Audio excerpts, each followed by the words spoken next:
How do you advocate for your child when people-pleasing tells you to stay quiet? I'm like, wait a second, am I an advocate? Is this what this is? And I had all these years of shame and guilt thinking as a female, I should be people pleasing. When people pleasing hurts your child, there are required individuals that have to be there, but the individuals that are representing each position that must be at those meetings are cordially invited. If we don't want them there or don't need them there for whatever the reason, then they can be excused. You can excuse them, as a parent. Welcome to Empowering Women in Conversations, podcast to empower and uplift women by providing a safe space for them to share their stories and experiences and encourage the strength, resilience, and power of women. If you are tired of putting others' needs before your own, leading to burnout and resentment, and you are ready to transform and create relationships that are supportive rather than draining, join us on this journey of women overcoming adversities and achieving their true empowerment. Here's your host, a licensed professional counselor, Anita Sandoval. Welcome back to Empowering Women in Conversations. I am your host, Anita Sandoval. And today's episode is one I know will speak directly to the heart of so many parents and young adults who are navigating advocacy and empowerment. I'm honored to be joined today by Gladys Cortez, a licensed professional counselor and council-approved supervisor in Texas, also licensed in Missouri. For those out there, Gladys is a registered play therapist, certified rehabilitation counselor, trauma-focused cognitive behavioral therapy provider, certified autism spectrum disorder clinical specialist, and EMDR trained specialist. Oof, that's a lot. She's got a lot of expertise, everyone. And she currently serves as chair of South Texas chapter of Texas Association for Play Therapy and is an active member of the UMOS Mental Health Advisory Board, decoded, Community Advisory Board, Community Inclusion Task Force, and the American Counseling Association, with nearly 13 years of service on the Texas Council for Developmental Disabilities, including 10 years as chair of the Project Development Committee. Gladys brings an incredible depth of experience in advocacy, training, and family support. And then on top of all of this, she is a devoted wife of nearly 20 years. I know, she looks so young, and you are young. And a mother of 2 teenagers. And she's deeply passionate about empowering and advocating for individuals with diverse needs. I'm extremely and deeply honored to have Gladys here. Gladys, welcome to the podcast. I'm so excited to have you here today. Thank you. I'm truly honored to be here with you today, seeing what we can relate to your audience. Oh, are you kidding me? Oh my goodness. One of the things here with my audience, they're people pleasers who have failed relationships. And a lot of people don't understand that relationships isn't just with a partner. We have our children. We also have people we associate with, and that includes school. So when we have children who are neurodivergent that need advocacy and we're people pleasers, we're like, oh my gosh, I don't want to set any issues. I don't want to have my kid get in trouble. And so what ends up happening is the child loses out on what rights they have privileges to, or the parents themselves. One of the things I always say is knowledge is power, know your rights. And so with your expertise, before we even begin, I want my audience to know this impressive background, and I'd love our listeners to hear directly. And you mentioned it before we started, so if you could just in brief tell us a little bit about your journey on what drew you into counseling, specifically serving neurodivergent and the special populations. Interesting path. As I've mentioned to you before, this was not what I had envisioned. I envisioned myself being in a pediatrician's office, being either the pediatrician myself and or a nurse practitioner working with children. I went to a magnet school where I've been wanting to do this medicine since I was a teeny tiny. And so I went to a medically geared charter school. And as life would have it down the line, it just didn't quite work out that way. Oh, this is so personal because I mean, I always believe that our jobs, it has to hit close to home in order for us to do something. And that's okay. There's a reason for everything. And I wouldn't be here if it wasn't for me having 3 girls. And I'm like, oh my God, I don't want them to suffer the way I suffer. And I was a huge people pleaser. And I saw the effects because my mom was so codependent and people pleaser. So I love what you're sharing. I mentioned, as life would have it, different paths, different opportunities. And eventually I said, no, I need to do more. I was in a field where I didn't see myself growing. I wasn't passionate, and I wasn't incorporating what I felt passionate about. And so life just put the right people in my path. And I was able to, once I went back to school after a hiatus there, focusing on other people's priorities, not my own. Love how you said that. People pleasing. Yeah. Even to the point where I was going to change my career path. I said, no, because they really need this. And then I said, screw this. Yes. I love how you said that. I went back to school, met with some people. And to this day, I have a mentor who's now a colleague in one of the many things I'm involved in. I got my master's in rehab counseling, and with a concentration in deafness and hard of hearing. And so very passionate. Prior to this, just right before that, several years before that, my sister, who was like unexpected, it was unexpected. My parents didn't think they could have any more children. And so she was born and she has Down syndrome. She's now very much her independent adult. And we just keep on advocating. And then I was somewhere along the way, my mentor, a professor at the time of mine, he said, hey, there's an opening on this agency. Would anybody here be interested? And he looks at me. I was very much pregnant with my first child. And he's like, no, rule number 1, don't freak out. That's his rule. Like, rule number 1, don't freak out. And I said, well, I just know what the commitments are. What is it that's required? And he said, here, call this person at the state. She'll give you a little bit more information. And I said, hey, so-and-so referred me, but I know that sometimes he doesn't say everything. What is the time commitment? I'm going to be a brand new mom. I want to know what this is about. She said, well, this is a commitment. And that's how I started my journey. And I applied. At the time, it was Governor Perry who appointed me to the Texas Council for Developmental Disabilities. I was with baby in tow with my first child to my first meeting. And after about 3 years is when I was asked to chair the project development committee. Wow. And I was there for 10 years until I termed out.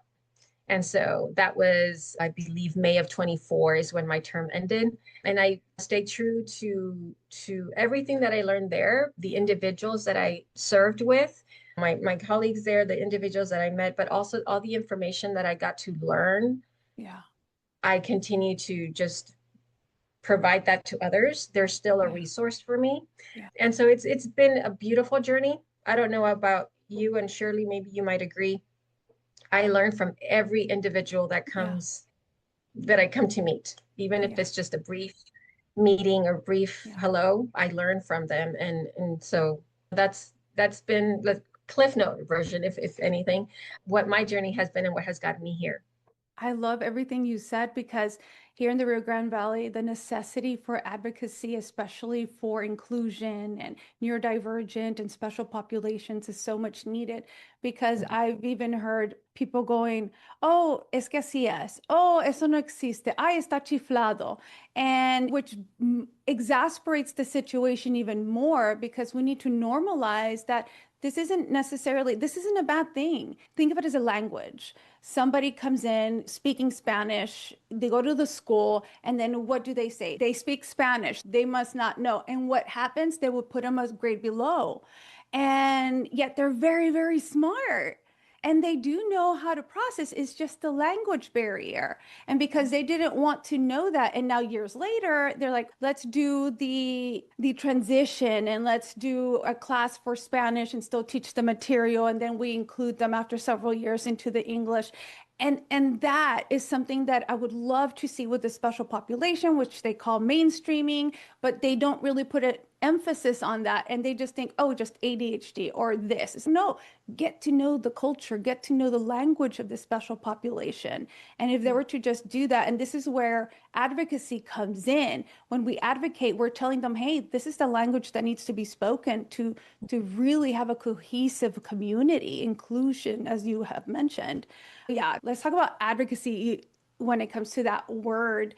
Why do you feel that advocacy is such a vital piece for both parents and for young adults? In short, nothing will change if we don't advocate. The status quo. Nothing will change unless somebody speaks up, unless, and you mentioned earlier, I agree, we have to educate. Okay. And I think that advocacy and education are synonymous. I don't know that there's different approaches to advocacy, don't get me wrong. And we see it on a daily basis. For me, it's education.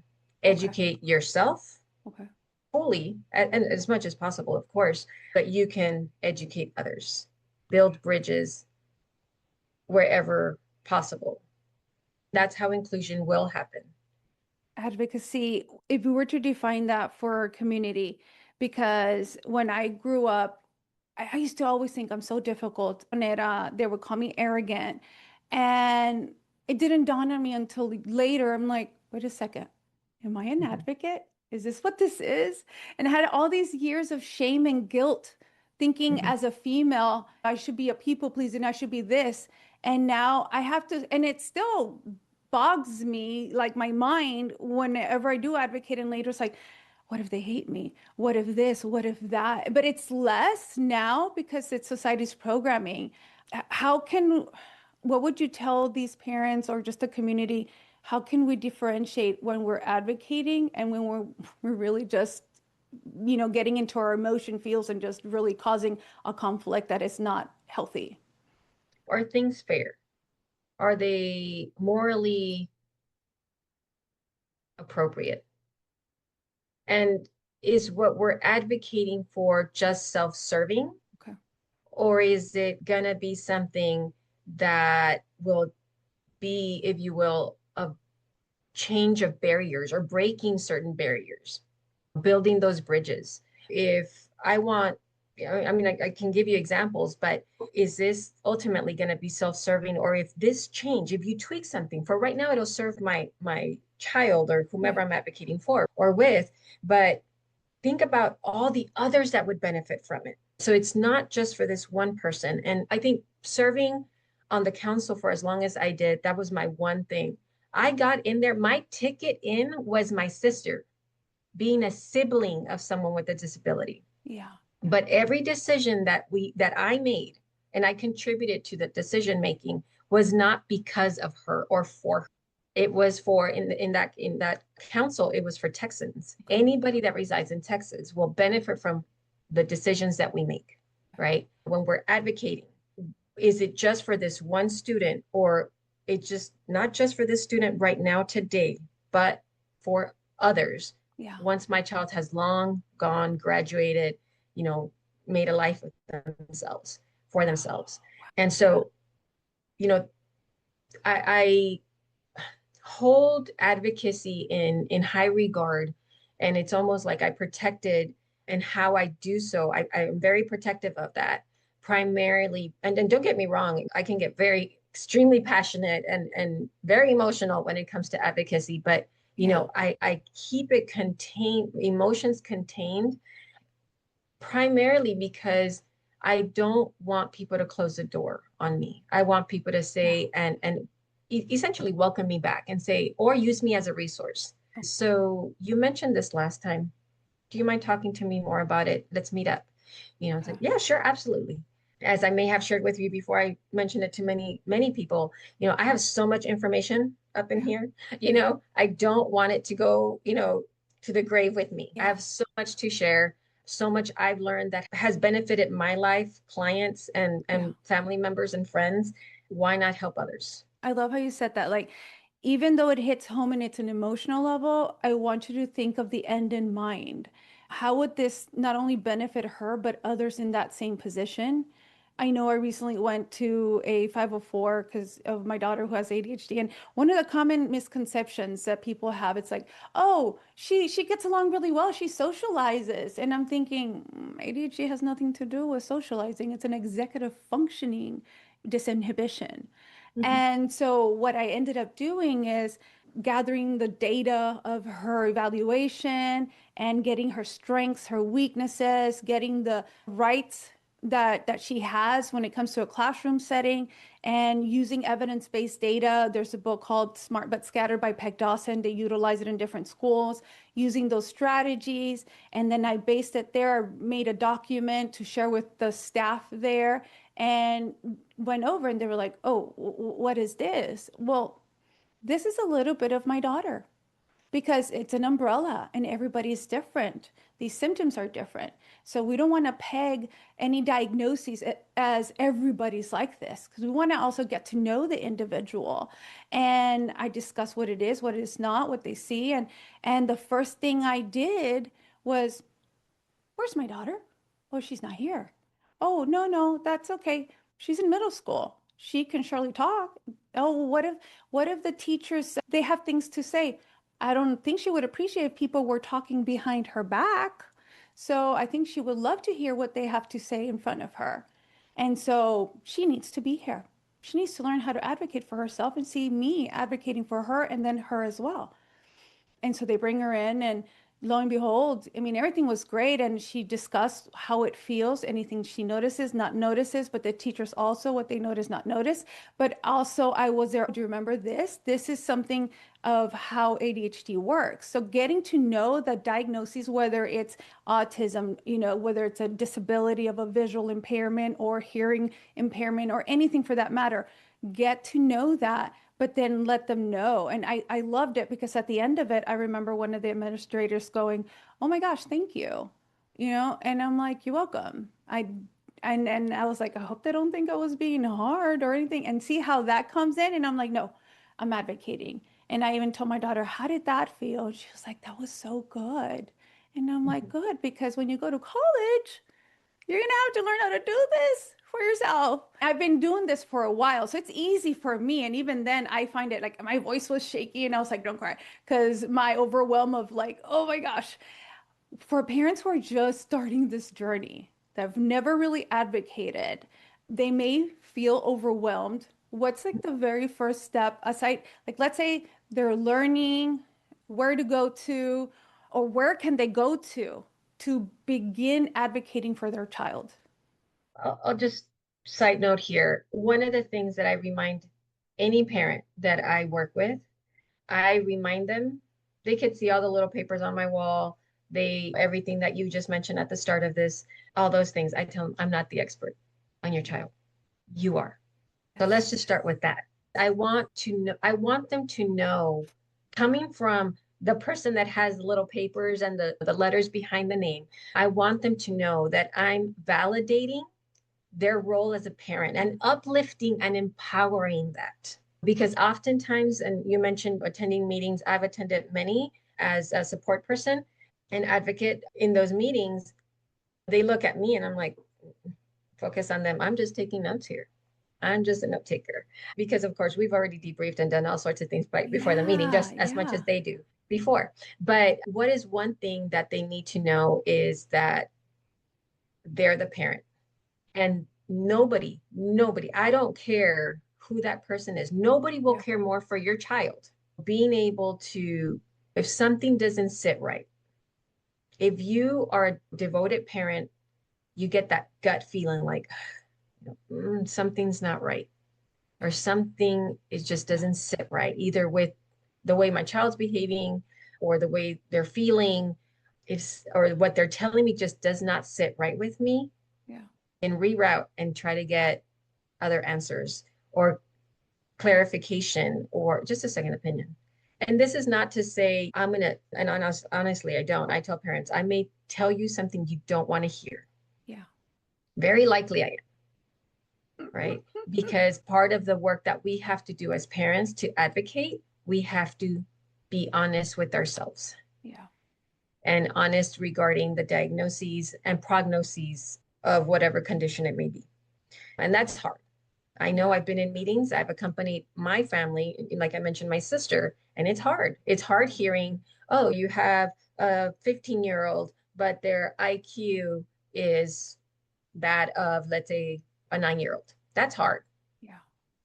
Right. Yeah. That being said, or mentioning these numbers or age equivalence scores or whatnot, I say they're just numbers. They give us somewhat of a baseline, but I work with people. I don't work with numbers. Yeah. I love how you said But it that. helps me better understand.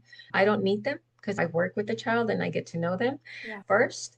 But it also helps to just have this. And if it's not there, and this is for anything, if it's not in writing, it did not happen, it will not happen. Yeah. So that's where, if you will, labels, diagnoses, services, supports, if they're not in black and white, they did not happen, they will not happen. Wow. So make sure that if it's working, you make sure that you put it in black and white. Oh, I love how you said that.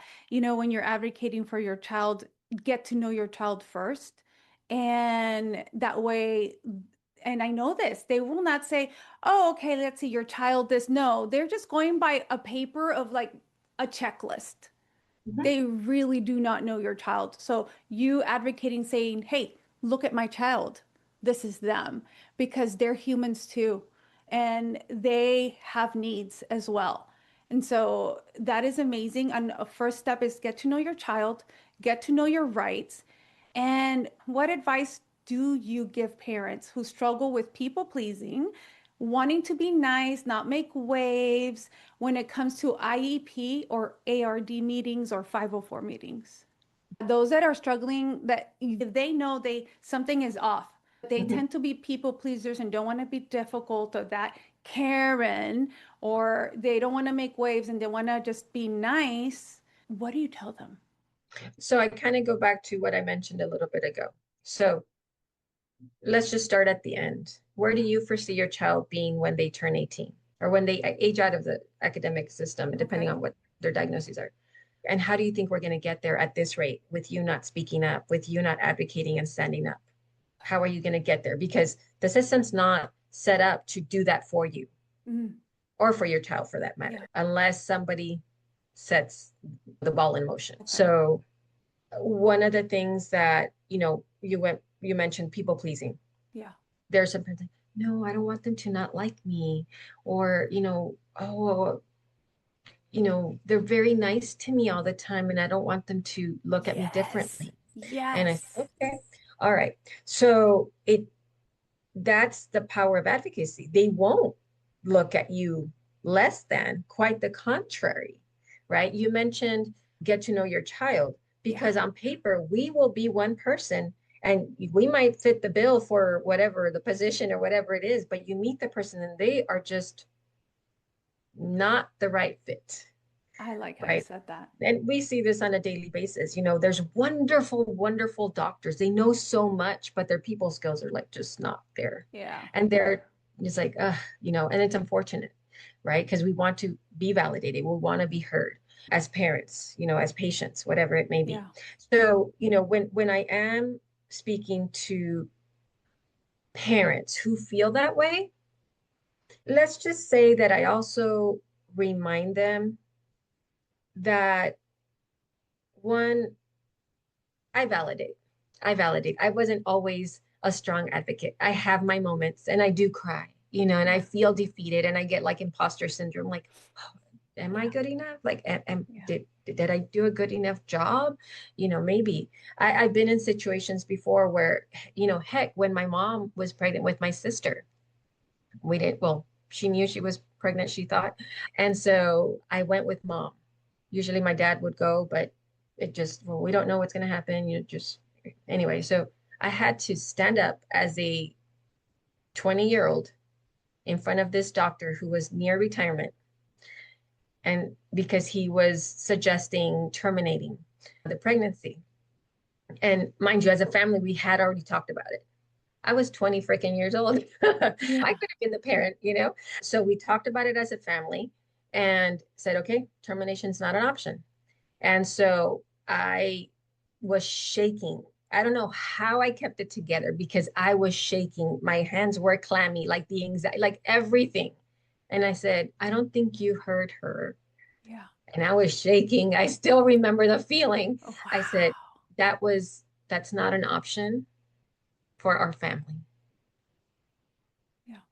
And so he brought it up again, from what I understand and know, he brought it up again when I was not there. And then it was my parents, both of them, and stuck to it. Like, this is not an option. But, we have to remember that for those of us who either are self-advocates or are supporting individuals who with advocacy efforts, we have to remember that, especially when it hits home, that we oftentimes feel a sense of vulnerability. We're vulnerable because we are not, in the eyes of society, we are not the majority. Yeah. Right. And so we're underserved, underrepresented, misunderstood. We're exiled. We're the ones in the corner. When we advocate, we validate ourselves, we validate the person that we're advocating for, and saying, you know what, I am worthy. Yeah. Or they are worthy. Yeah. Just like their peers. Yeah. Just like yes. Right. I love how you said that. When, as parents, we're advocating, the way that we approach it, we have to be assertive. We cannot be passive. Passive individuals, or those who tend to communicate passively, the people pleasers, people step all over them. They're doormats. Yeah. Okay. Or known as doormats, and treat it like such. Yeah. And when it comes to advocacy and breaking barriers, making waves and changes, we need to be assertive. We need to know the information so that it's not just, and I think I may have mentioned this before, we don't just go in there with our nails nice and sharp and ready to attack. Okay. Yes. We advocate, we educate. Yeah. Okay. Because this is going to have people run away.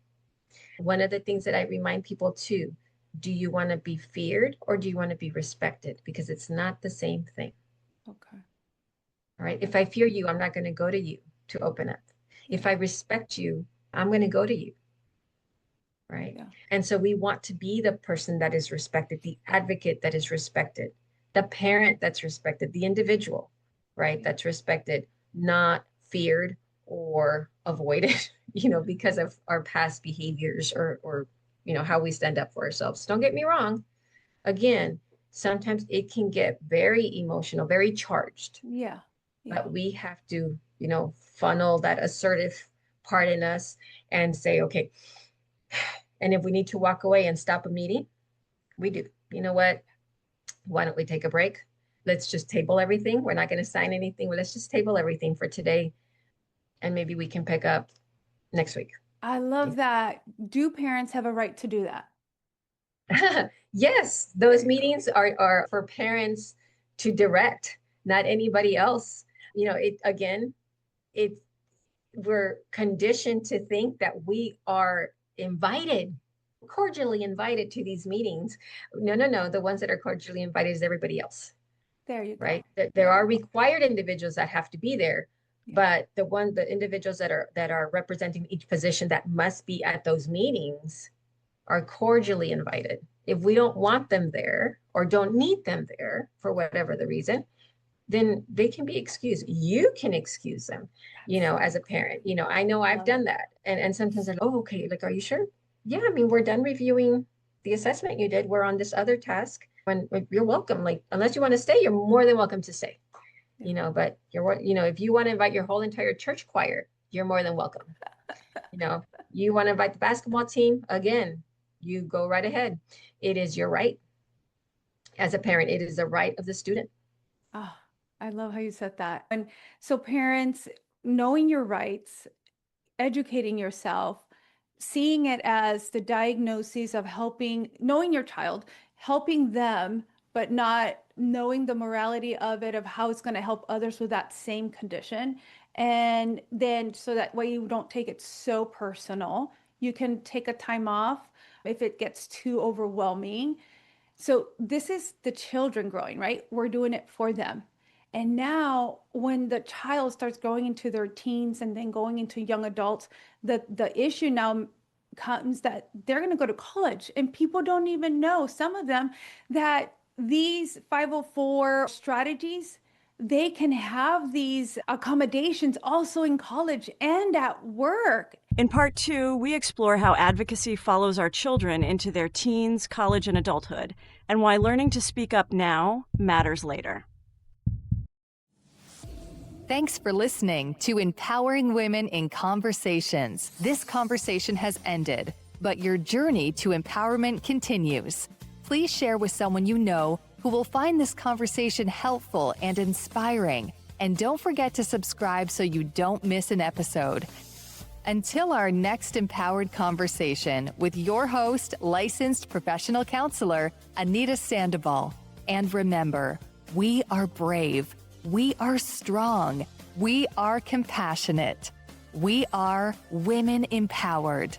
Go out there and claim your power.